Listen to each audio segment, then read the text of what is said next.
My business focuses on helping ambitious SMEs grow by transforming the way they sell. Now, whether that's through strategic planning, sales team development, or hands-on leadership as a fractional sales director. I do understand the aspects and the area you can cover to contribute sales growth and as well as all the things that you do. Having worked across a wide range of industries, I really feel I bring quite a balanced cross-sector perspective to my clients and to the table. And one area I see a lot, particularly in SMEs. In fact, there's some research done around 54% of small businesses don't actually have a business plan. As you told, there was a research as well from the Small Business Charter in the UK that many business CEOs, they have their plan on their head rather than writing it down. Often the vision only exists in the CEO's head, and sometimes that's fine, which means there's no clear communication, alignment outside of that, or accountability across the wider team. So to make a real difference, I always start by lifting up the bonnet, as I call it,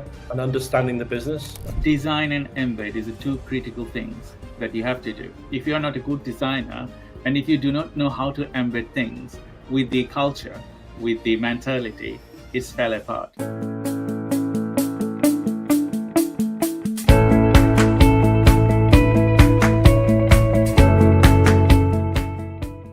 Hello everyone, welcome to the Innovative Circle podcast. I'm your host, Dr. 𝐜𝐨𝐧𝐬𝐮𝐦𝐞𝐫, CEO of Research and Innovation, 𝐜𝐨𝐧𝐬𝐿 Marketing Agency and Chatbot AI. As you know, ICPcast is an initiative to bring innovative ideas, transformative strategies, and forward-thinking insight from various industries, whether it is in technology, artificial intelligence, marketing, finance, lead generation, business advisory and development, tax, accounting, or sustainability. We bring you insights from some of the brightest minds, C-level executives, and insight industry leaders who are shaping the future. In today's episode, we are thrilled to welcome Chris Silverwood, founder Coastal Tide. Those you have seen Chris with me previously in many of my webinars. Today is a special episode to bring him to talk about sales transformation for businesses. So he helps ambitious businesses unlock their full sales potentials. Over 25 years of hands-on experiences, he knows what it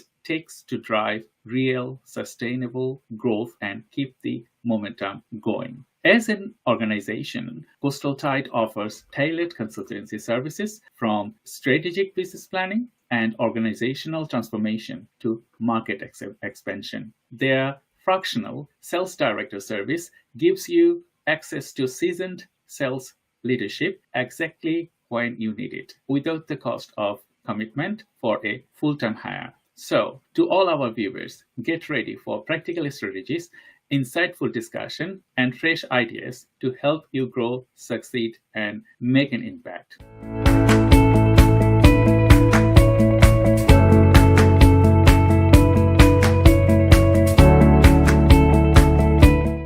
Hello, Chris. Good afternoon. How are you? Very well, Dr. Shah. Thank you so much for inviting me to your Innovative Circle podcast. I really appreciate that. Thank you very much. As you know, that Innovative Circle podcast, we discuss with specifically our audience and as well as to the business leaders to talk to a set of questionnaire that will help our viewers to understand how you are growing your business and how you are solving the problems. So I appreciate your time today. So I wanted to start with the first questions. Could you please give a brief overview of your business and share what inspired you to enter to this field? It's really quite simple. I mean, my business focuses on helping ambitious SMEs grow by transforming the way they sell. Now, whether that's through strategic planning, sales team development, or hands-on leadership as a fractional sales director. What really inspired me was seeing so many great businesses with real potential struggle to scale, not because of their products or people, but because they really lack structure, any defined focus, or the right sales leadership. And after working in a number of blue chip companies over the years and several high growth SMEs, I saw the opportunity to bridge that gap, bringing big business thinking into smaller organizations in a very practical, personal and results driven way. So quite entrepreneurial. That's great because we've been helping each other nearly 2 years now. And I do understand the aspects and the area you can cover to contribute sales growth and as well as all the things that you do. Thank you very much to be a friend and as well as well-wisher. My next question to you, could you discuss the key issues in your industry and explain how your efforts are making a difference for your clients and the collaborators? Well, look, having worked across a wide range of industries, I really feel I bring quite a balanced cross-sector perspective to my clients and to the table. And one area I see, particularly in SMEs, is a lack of a clearly defined business plan. In fact, there's some recent research done, around 54% of small businesses don't actually have a business plan. Often the vision only exists in the CEO's head, and sometimes that's fine, which means there's no clear communication, alignment outside of that, or accountability across the wider team. So to make a real difference, I always start by lifting up the bonnet, as I call it, and understanding the business and what's going on. And I really start that process, initiate that process by speaking to everybody in the business. And that means from the warehouse floor to the senior leadership team. And that gives me a true sense of how the business operates and what's really going on. That way, any recommendations I make are grounded in reality and tailored to drive real sustainable progress, momentum, which is critical as a business is scaling. And in this space, as you told earlier, that there was a research as well from the Small Business Charter in the UK that many business CEOs, they have their plan on their head rather than writing it down on a piece of paper. My connective question to you, when you help businesses to steer their growth to the next levels, is it necessary to have, the knowledge on piece of paper? Absolutely. Absolutely it is, because, without a vision or a long-term plan, you're basically shooting into space. The critical thing is that any business, as they're looking to scale, you need to start thinking. And where the difficulty comes in is that in small businesses particularly, they don't have the time. They don't have the time to sit down and sketch out a 3 to 5 year plan, or even a 12 to 18 month plan. So it's always driven by operational challenges, problems coming all the time. Small businesses are wearing multiple hats. I'm currently working with a client where they're doing operations, they're doing finance, they're doing logistics, they're doing some marketing, so they really don't have the time. And to answer your question, it is really important, because what you do then, and even if it's a 2-year plan, what you can do from the 2-year plan is then, or a balcony view, if you like, for where the business wants to be in 2 years. You can then drill that down into what do you need to be doing in the next 12 months to enable you to be moving towards your 2-year plan. And then from the 12 months, what do you need to be doing in the next 6 months, next 90 days, next 30 days. So everything you do and everything you touch contributes to where you want to be in 2 years. So it's a really critical part, because then from that you can drill it down into departmental accountability and responsibilities. And quite often that's missing. There's no real alignment. So to answer your question, it doesn't matter how big the business is, it's important to have an idea of what you want to do and where you want to go. Thank you very much. That was a brief answer. My next connecting question to you: who are the clients you aim to help, and what key benefits do you deliver to them? Well, I work with a range of clients. And the reason I say that is every single business I've worked in big corporate, I've worked in apparel, I've worked in chemical manufacturing, I've worked in the PPE industry, I've worked in electrical manufacturing and consumer healthcare. Most of the time, the challenges are exactly the same. They all face similar challenges. And as I said earlier, and I will repeat it because it is important, many SMEs are just caught up in the day-to-day stuff and they struggle to take a strategic view. So I really help them build a clear roadmap. And that's back down to what we were just discussing, i.e. 3 to 5 year vision broken down into 12 months, 90 days and monthly action plans. So everything they do connects back to the bigger picture. It's about creating clarity and direction in the chaos, which it can be quite often. And as we know, as an SME leaders as well, working with you and working with many other businesses, we can see there is a habit for not recognizing real value that people can bring to the team. So sometimes some SME leaders, they are very much headstrong, like, okay, I think that this is the right plan. I think that this is that. So in that scenario, how they have to characterize to grow their business to the next levels? Because, when you wanted to engage someone, a person like you, I have to have the mentality to understand you and to follow you. And without that, can real change happen? Yeah, I mean, it's really important whenever I approach a client that I want to embed myself into that business and for them to feel that I really understand it. Gone are the days, I'm sure it still happens, where you get a consultant coming in, they do a 50-page instruction manual basically on what you should be doing with your business, and then wave goodbye and never follow up or work to help develop that. So it's about building trust, and becoming a trusted partner, and that's quite hard, and that can take a bit of time. And trust really comes from delivering and showing that you can deliver, whether that is commercially, and I mean immediately. So whenever I go into a client, I always help to ensure that I can start to get traction moving pretty much from day one. So and then from that, it's showing that you can be part of that planning process, and you're continually adding value to that.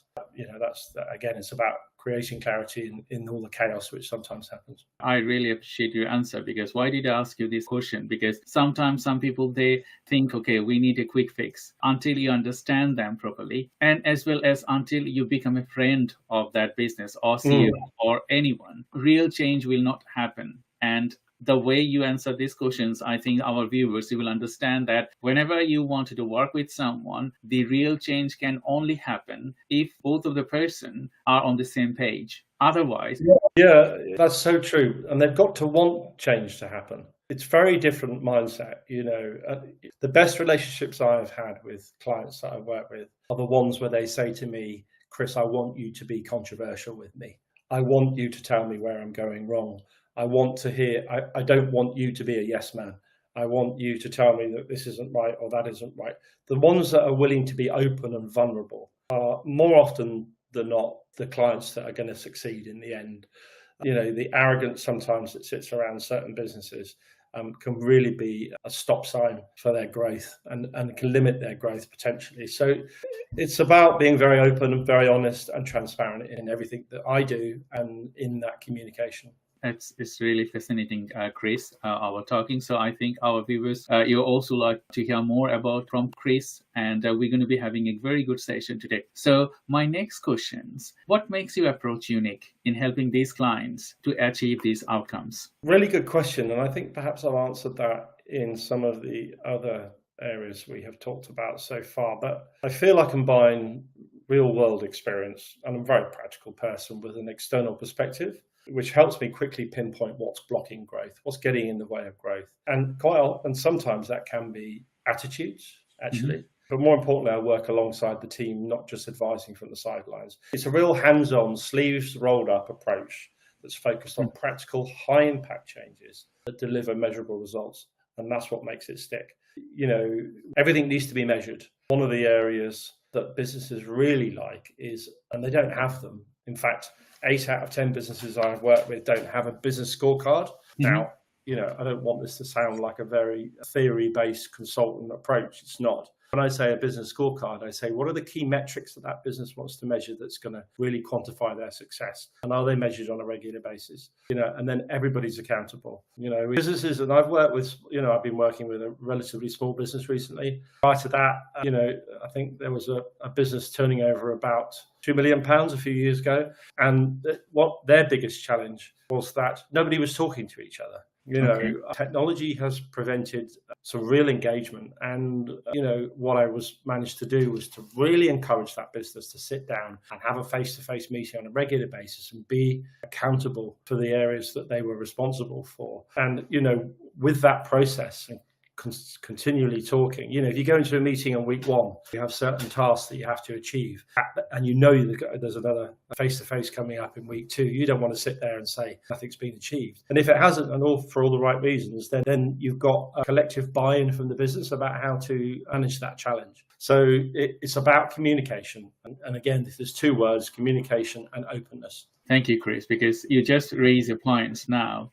Technology, it has a good effects and a diverse effects, because I know, working with different team in remote work and all other things, it's really sometimes can be very irritating, because sometimes, if you do face-to-face work, you can see other people if they are liking or disliking your work, or that their body movements and all those things also play a vital role for a communication. But when you do online, we are just like robots. We just listen, or sometimes we don't turn on our camera. So when you don't turn on your camera, when you are remote working, they don't know. Let me give you a good example of that, which you might laugh at. So I was working with a business recently, and I suggested, and people were sending emails that sat opposite each other, to each other, instead of getting up and having a conversation. It might sound quite old school, but it was a really simple thing that I said, let's have a non-email day.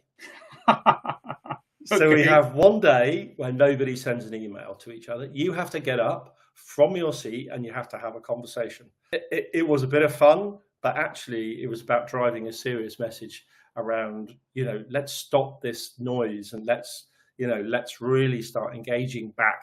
Working from home seems to be endemic now since COVID. A lot of companies are now bringing people back. Yes. Some of the big corporations are bringing people back into the office now. It had all its advantages, and I don't want to get into the subject. It might cause a bit of controversy, but there are lots of advantages and disadvantages on either side. But one thing that will be sure in 100 years' time and 100 years ago is people need to continually engage with other human beings. That's what we're supposed to do, not send emails to each other. That's really fascinating.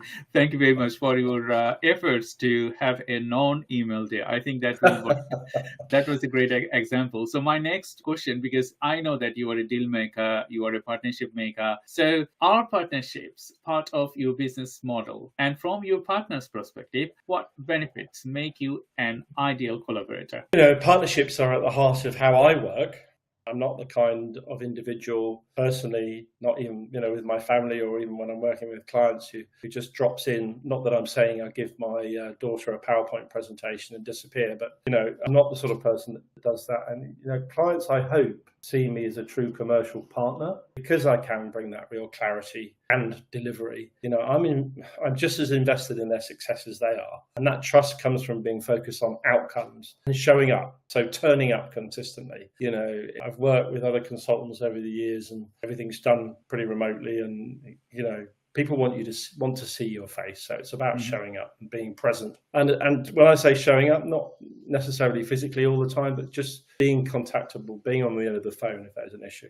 That's great, Chris, because, when you start a partnerships with someone, you need to know the person better. And if you do not know the person better, sometimes the partnerships falls apart. So in relation to that, is a connecting question to you. If I am thinking for my partnership with someone, what qualities do I need to look for? In relation with the person, business, and overall? I would say somebody that has the same values as you, actually.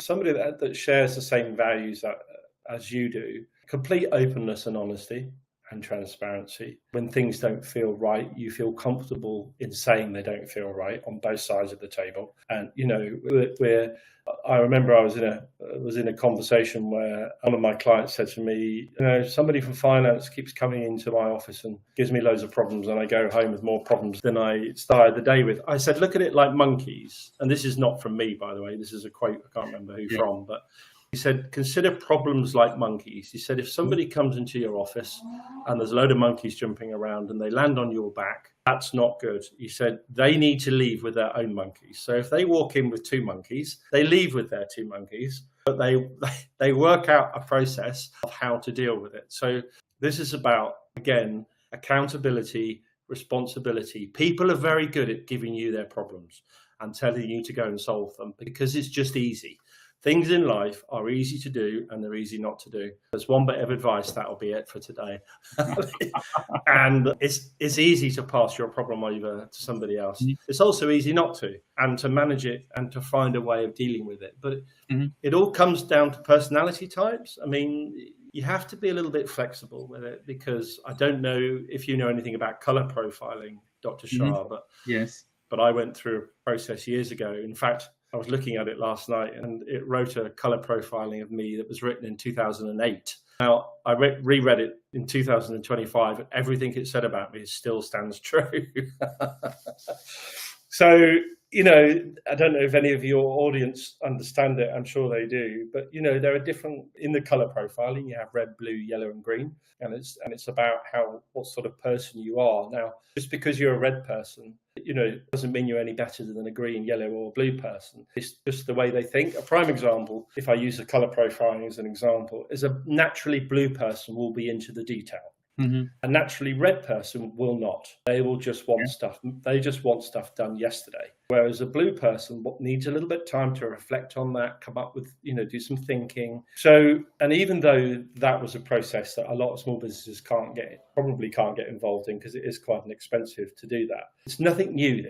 It's just that whole color profiling has come from personality types, a little bit like Myers-Briggs. And you have to really understand that when you're talking to somebody, they aren't necessarily on the same page as you, because they never will be. So I think you have to just make sure you're quite balanced like that, and you have to be occasionally a bit like a chameleon when you're working with clients and with businesses and with individuals to really understand what they're thinking. That's my long answer to that one. That's a great answer, Chris, because I think when you work with individuals, you need to know their signals. Signals means if their attitude towards you is negative or positive, you can see the body language and all other things. I know that it takes time for people to understand body languages, but if you wanted to, learn something from YouTube or any other places or reading materials, you will understand that people, they send negative vibes even when not talking. Yeah, even be raising their eyebrows, or even be doing something like that, okay, it's not positive. So thank you, Chris. Thank you very much for joining today's podcast. And we're going to be going a small breaks. So thank you to all the viewers for watching the ICPcast. I'm Dr. Shah Siddiqui, and I have Chris Silverwood, founder Coastal Tide. For now, we are taking a brief break before diving into some fantastic insight. Stay tuned, and we will be right back.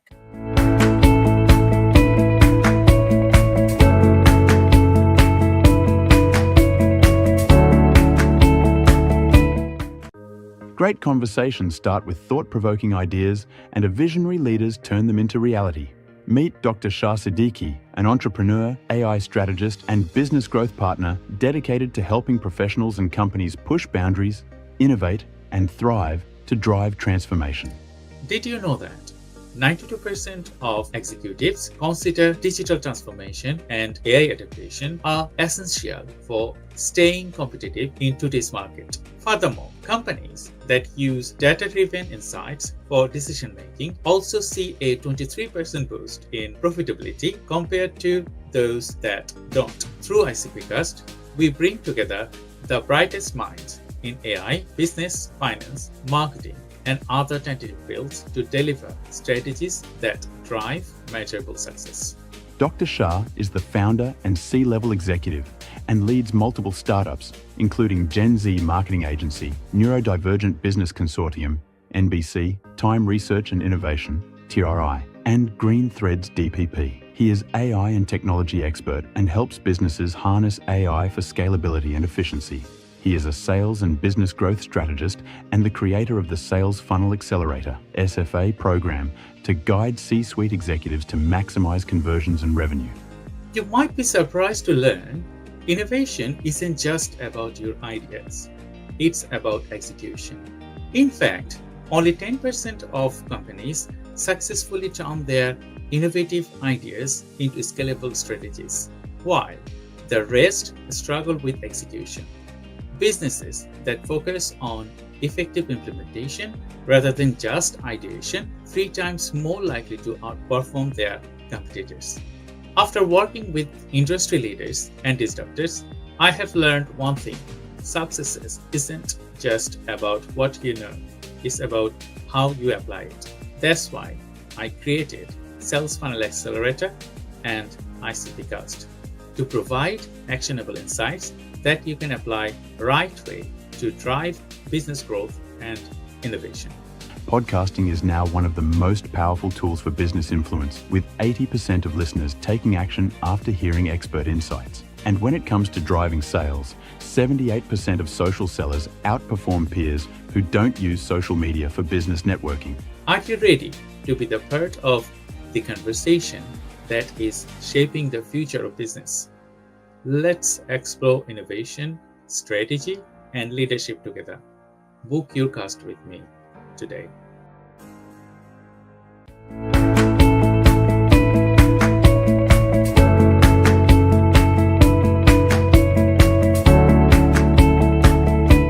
Hello, welcome back to ICPcast. I'm Dr. Shah Siddiqui, and I have Chris Silverwood, founder Coastal Tide. We have got some exciting insight coming up. So stay with us as we dive deeper into the world of finance, technology, and innovation. Today, we are specifically talking about sales transformation for your business. So Chris, thank you very much for joining today's live webinar. And as a question to the next segment, I wanted to ask you, can you discuss a measure of struggles you have overcome and the lessons you have applied to your professional approach. Wow, one major struggle. I could name several, or obstacle, one major obstacle that I faced during my time at a leading consumer healthcare business where I was sales and marketing director. I was responsible for leading sales performance across a very large portfolio, facing growing competition and a lot of internal complexity. The business was going through restructuring, which created uncertainty among the sales team and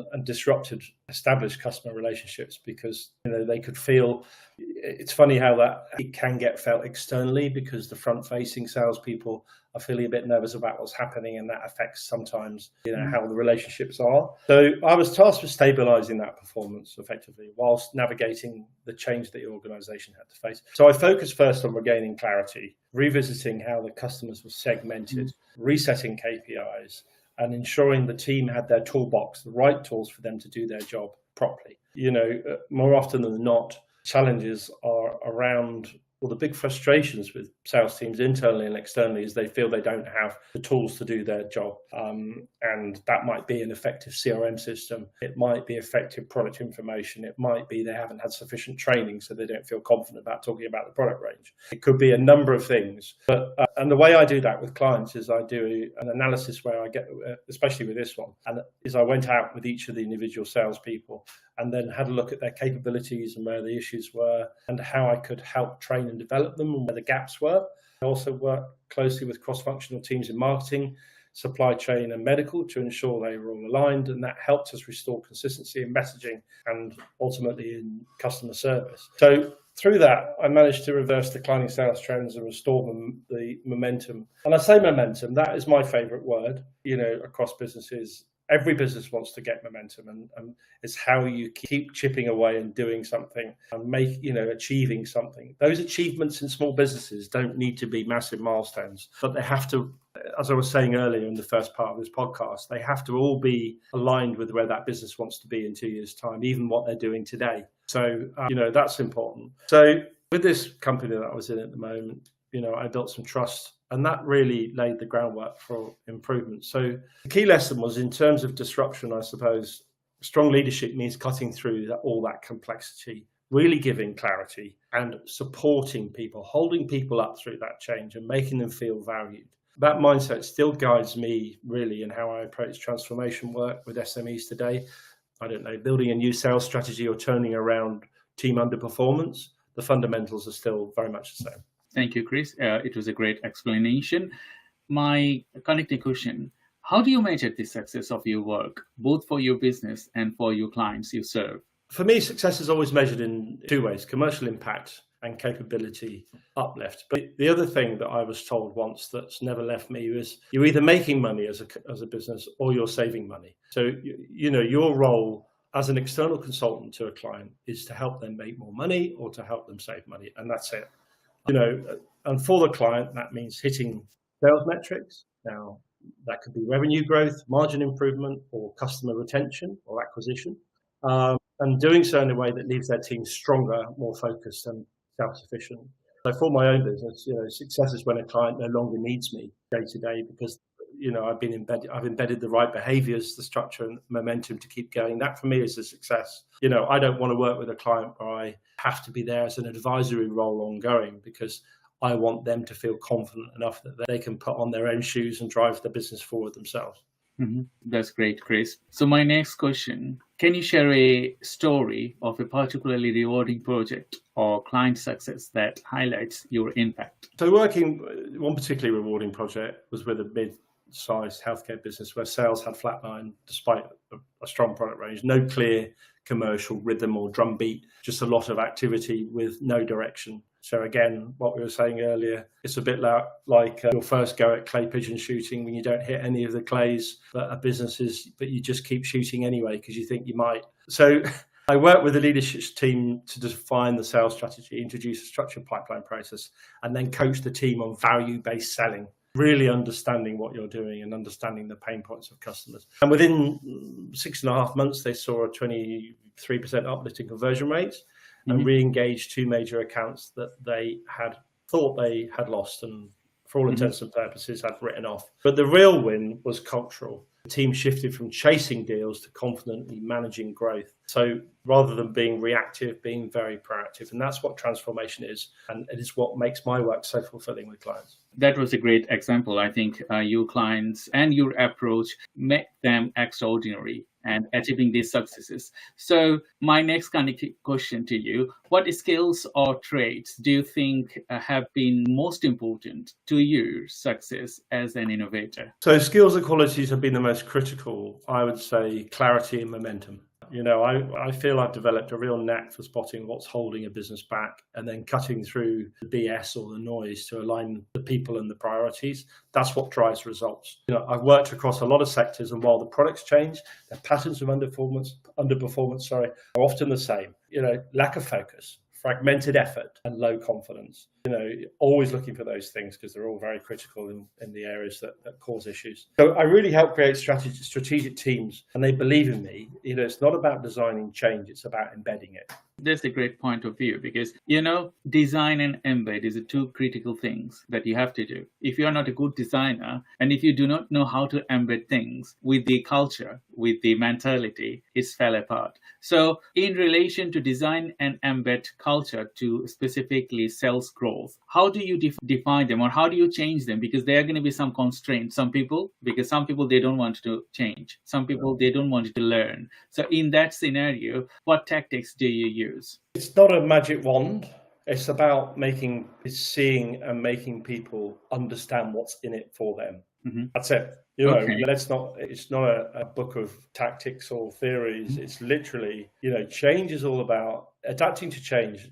We can talk about change on another podcast. There's a huge amount. Change management is a whole business in itself, particularly when you get into large corporates where they're having to put, you know, change in place across people, structures, etc., you know, warehousing. So it's a big thing. Now, you know, there's a theory around adopting and adapting to change.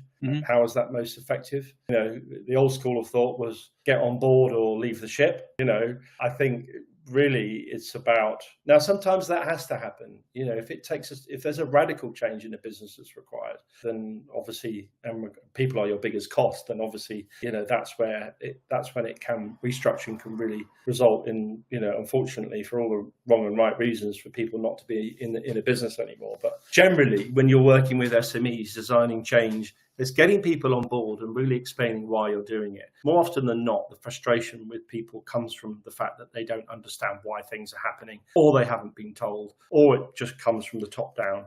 Like, you know, the CEO said it needs to happen yesterday, but doesn't explain what the benefit is to the business and why people should be supporting it. So, you know, it's about, again, openness and honesty and getting people to understand the reasons why you are doing something. That's the critical part.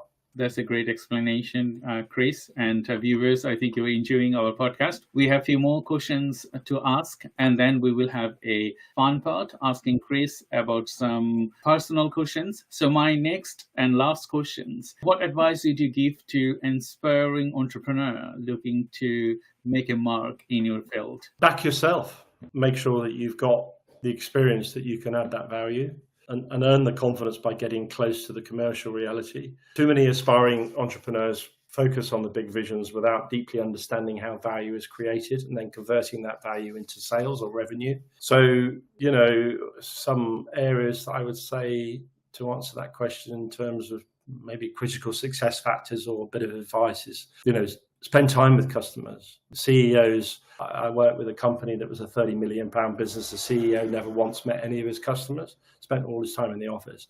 So, you know, spend time with your customers, learn how sales actually happen, and don't be afraid to get your hands dirty. You know, one thing that people forget is most entrepreneurs are visionaries. And they are mavericks. It just comes with the territory. Generally, you know, you've got a super fantastic idea. You're massively enthusiastic about it. You're going to make it happen. You don't know how it's going to happen, but you will find a way. But unfortunately, you know, sometimes what comes with that huge enthusiasm is they don't have themselves have sales experience or commercial experience. So, it's one thing that is really lacking in startups, and certainly in small size SMEs, is that, generally the CEO or the founders do not have that commercial experience themselves. They might have a great idea. So, don't be afraid to get your hands dirty. Go and meet customers, learn how sales happen and how to develop sales. And there's plenty of areas to be able to do that. The best leaders in this space are the ones who can think strategically but act decisively.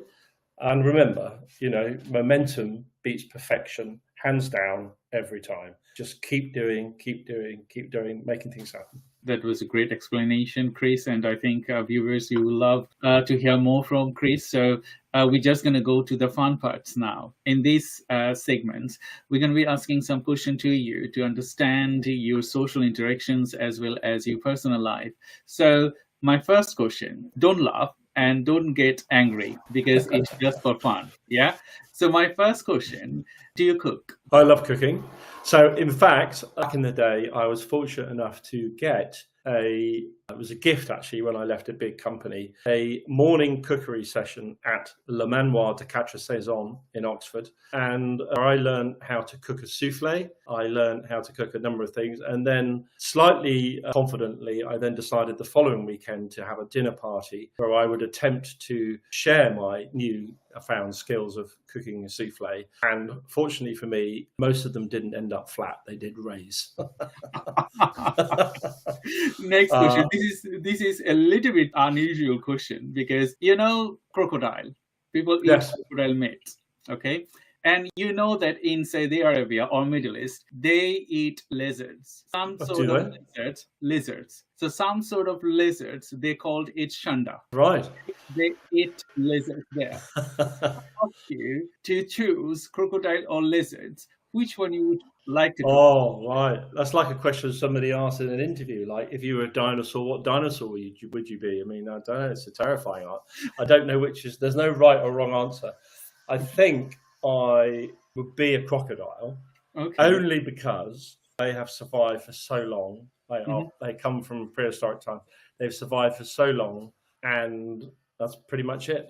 They are survivors, and that's I suppose you could say that's one skill that I really admire. People and in businesses is when the going gets tough, you pick yourself back up, brush yourself down, and get on with it. And I think if you smack a crocodile on a nose, it'll probably wag around a bit, but it'll come back at you. So. Okay, but when you're cooking it, do you like crocodile or you like lizards? Well, I haven't got a pan big enough for a crocodile.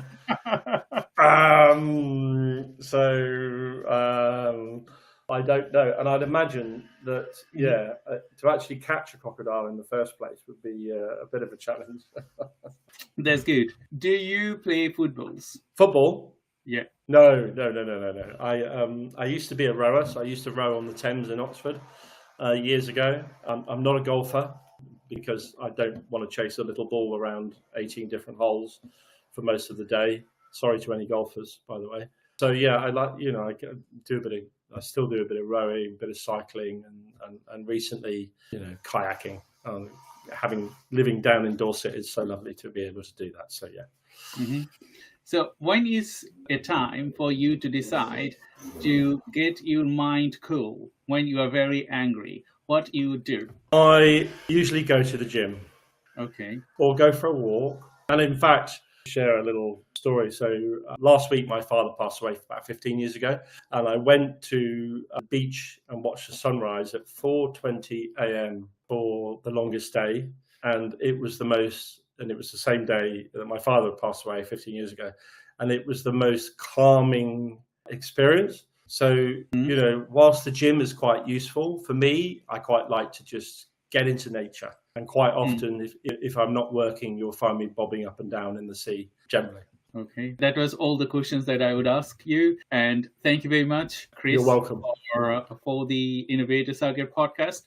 So Thank you for tuning Innovator Circle podcast. We hope today's conversation with Chris Silverwood, founder Coastal Tide, has sparked fresh ideas and provided valuable insights to elevate your business strategies, whether it is in sales, marketing, finance, or innovation. So don't forget to subscribe to our newsletter on icpcast.com. Share this episode with your network and leave a review because it helps us to reach and inspire more leaders like you, and as well as bring leaders like Chris Silverwood, like our LinkedIn page, and as well as subscribe to our YouTube channels. If you subscribe our YouTube channels, it will give us a momentum. So until next time, stay inspired, stay curious, and keep leading the way of innovation.